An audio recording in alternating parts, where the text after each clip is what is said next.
Hi, welcome to my channel. Once upon a time in a faraway kingdom, there lived a young princess who had an attic room in her father's castle. Every day she would go up to her room and gaze out of the window at the people down below. She would dream of one day being able to join them and live a normal life. One day, while she was up in her room, she found a small wooden box in the corner. As she opened it, a beautiful mirror appeared. The mirror was no bigger than her hand, yet when she looked into it, she could see the entire kingdom. She could see the bustling marketplace, the meandering river, and even the smiling faces of her people. At first, the princess was delighted with her magical mirror. She would spend hours each day just gazing at her kingdom. But as time went on, she became bored. She wanted to be able to do more with her magical mirror, so she took it with her everywhere she went. She went down to the marketplace and hid behind a fruit stand. Using her magical mirror, she watched as merchants sold their wares. She listened to their calls, and she observed the people as they bartered for prices.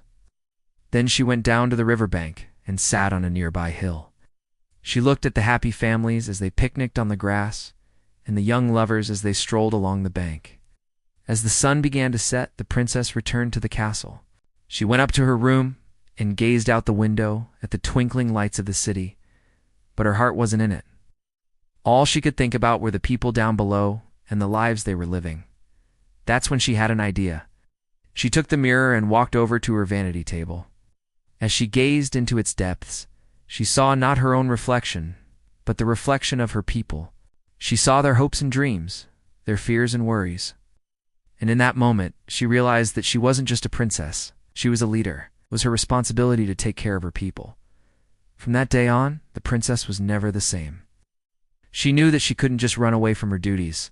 She had to be strong, and she had to be brave. She had to be a good ruler. And so the princess spent her days learning everything she could about her kingdom. She studied maps and laws and taxes. She met with advisors and generals and diplomats. And she did her best to prepare herself for the day when she would become queen. Now, some people might think that the magical mirror changed the princess, but I don't think that's true. I think the princess changed herself.